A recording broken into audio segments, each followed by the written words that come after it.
Hi Tails, bye Tails. Hello everyone, I am Third Mario Brother and welcome back to Sonic Generations. In the last episode, we completed the first few levels of the game over here in Green Hill, both Acts 1 and 2 with classic and modern Sonic, and we discovered that our world is wrought with terror from the ferocious Time Eater. In this episode, we're going to be moving on to the second world of the game, the second zone rather, which is Chemical Plant Zone, hailing from Sonic 2. Now, there are 2 acts to every single stage that you're going to be playing. Act 1 is always going to be classic Sonic, Act 2 is always going to be modern Sonic, and of course, Act 1, the classic Sonic stage, is going to be 2-dimensional, and I'm going to be doing them in order. You can actually play them out of order, which is kind of weird. You can do Act 2 before you do Act 1, but I suppose that's because they are different playstyles, so they'll let you do whatever, and oh my god, 3 question marks, I wonder what this level could possibly be.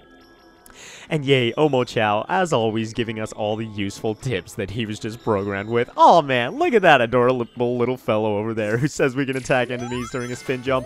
Man, I just have no idea what I would do without you, Omochao. Anyway, here we are in Chemical Plant Zone, playing it as classic Sonic, the one and the only. And it looks like there's nothing of importance up here, so let's just go ahead and continue on. In Chemical Plant Zone, as a kid, well, not really as a kid. I should probably say, before I go into detail about my anecdotes about this level, I was never much of a classic Sonic person. I mean, I loved the games from the moment I started playing them. I absolutely loved them. The level design, the gameplay mechanics, the multiple pathways, and all the exploration that you could do in a 2-dimensional world was just awesome to me. However, I didn't play a whole heck of a lot of them when I was a kid, because I'm sort of the age where Sonic Adventure 2 was my jam when I was little. So, I was playing more of the 3D Sonics than the 2D Sonics, and so I never really got the same skill set that a lot of classic Sonic players did when they were younger. So, when I came to play Sonic the Hedgehog 2 for the very first time, which was fairly recently actually, within the past like 2 or 3 years or something like that, I couldn't get past Chemical Plant. It was the most embarrassing thing ever, but I could never ever get past Chemical Plant. It came to one of those yellow flippy sort of platforms or whatever, and I could just never get past that part no matter how many times I tried, and you would fall into the water, and it was all just awful, because I myself never have been too much of a fan of water levels, especially not in Sonic games where you're expecting to go fast the entire— Really? Did I just do that? But in Sonic games, you expect to go fast the entire time, and in water levels, doesn't exactly happen quite that way, so let's go ahead and bounce on this fool's head and go ahead and continue on. But yeah, by the way, you might be seeing red rings strewn throughout these levels, and those are collectibles. You can collect those and unlock secrets, but I'm probably not going to be collecting all of those, because honestly, doing all of that in one run through requires, like, flawless playing, and I wouldn't want to show too many extra runs of the level so as to not waste your guys' time. And there we go! Completed the first act of Chemical Plant with our good, cute little buddy, Classic Sonic. And oh man, he can't wait to see his score! Oh yeah, we did it. We got ourselves an S rank. And yeah, he's super excited about it too. So now, a little bit of life is going to return to Chemical Plant, although I suppose it's not really life whatsoever, because, you know, it's just machines and stuff, but a little bit of robot life will return to Chemical Plant Zone. Perhaps Wally is sitting in there chilling around or something. We got a piece of artwork for collecting that one red ring, and I could collect some other red rings, but like I said, that's just too much to do on one single playthrough, so, not going to be doing that this time around. But anyway, as with before, it is time to change over to Act 2 and take on the modern version of Chemical Plant Zone. And oh man, do I love this. Here we go. Chemical Plant with modern Sonic. We can kick movable boxes by boosting into them. Whoa! How useful, Omochao. That's literally something you do in the very first level. Well, you don't kick boxes, but you do kick enemies. And yeah, that's sort of the playstyle that this game is going with. The stuff that was started in Sonic Unleashed with all the boosting and the going incredibly fast, and oh, you know what I'm talking about, but all that stuff, yeah. And you get yourself a little section of running before you actually begin the level, and here we go with Modern Sonic and Chemical Plant Zone. I love this zone. Okay, before I... Whoa. Not paying enough attention, evidently, but before I start saying the same thing over and over for every level, even though I might anyway, I just kind of want to get it out of the way now. I love the way this game looks. It's absolutely beautiful. There's so much detail in every single level. From the second you start off Green Hill, you know that you are dealing with a graphically beautiful game. There is so much depth to that level. There's so much depth to this level. Look at all the smoke in the background. Look at the character of the level. Look at the colors. Look at everything. Oh my god, I love it, if I haven't made that clear enough quite yet. And I know I use that phrase a lot, but you know what? I tend to play games that I love, so why would I not do that? And there we go. Go ahead and kick that movable box as Omochao just told us. Oh boy. Jump straight into the pile of goop there, apparently, is what I am planning on doing, but not the best strategy in the world. Anyway, let's go ahead and go up here, and it's kind of cool playing as modern Sonic through... whoop.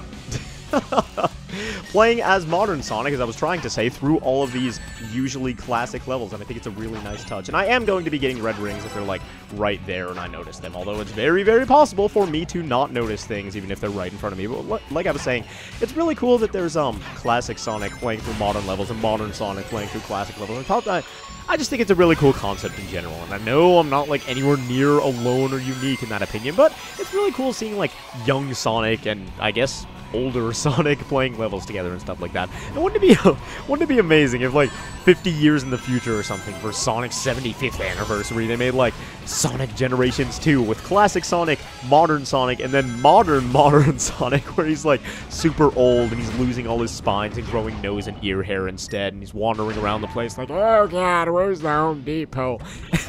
And instead of, like, an airboard, he has, like, a walker or something, and that's the gimmick of the game. Oh, boom, sold. Sega, I'll take a check in the mail, please.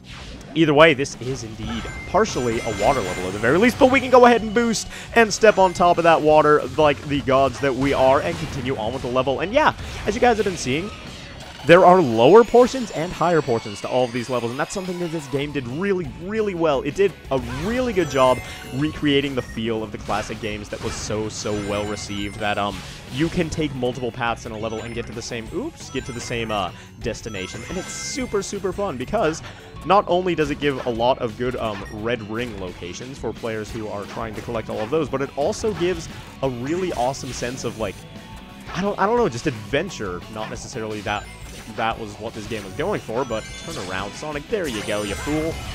And we can continue onward, and I love it. Look at that. Look at how awesome it is. Look at the explosions. Look at the speed. Oh my god, this is amazing. I love this game. I love this game, everybody, and expect a lot of sort of fangasming like that, because I'm sure it's going to shine through. Personally, I do prefer the 3D playstyle of, like, Sonic Adventure 2, but this is, well, I don't even know if that's fair, because it's a completely different playstyle, so I don't even know if it's fair to compare the two. I love both games, and that's all I think I need to say on the subject. So, I can't do any tricks here, but we're done with the level, so it doesn't matter. And there we go, the entirety of Chemical Plant Zone, which we just completely wrecked. We completely shattered everything, and Sonic is proud of the carnage that he has wrought. Yeah, you can see all that pink water spewing off in the background. So, is that like strawberry milk or something? Man, Sonic, maybe you should wash down your chili dog bite with one of those. Either way, that does it for Chemical Plant. Sonic! Tails! This chemical plant feels familiar. I'd never forget a smell like this. And that pink water makes me really nervous for some reason. You're right, Tails. This place is giving me deja vu all over again.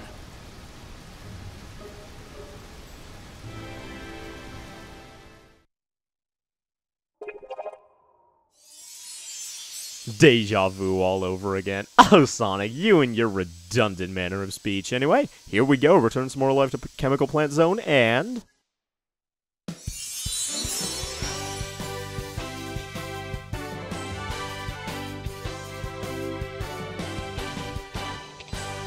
You saved me, Sonic.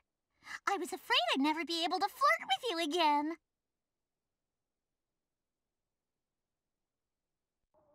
Wonderful! Oh god, what have we done? I'm so psyched I get to hang out with you, Sonic! Come talk to me anytime! I will be sure to do exactly not that. And whoa, we actually got a bunch of extra artworks because we collected 3 red rings in that level totally by accident. But I'd like to mention that between like levels and stuff like that, I really like the cutscenes and the bits of dialogue that they have, despite the fact that Sonic said that redundant thing back there.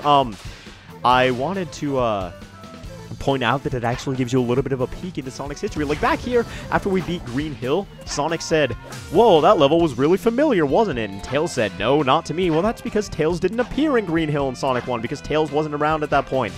But when we go back to Chemical Plant, you can see that the pink water makes them nervous, because everybody was made nervous by that pink water, myself included. Drowning is the least fun thing to happen to you in a Sonic game, and everybody who's ever played Sonic knows that either way. Yeah, that was Chemical Plant.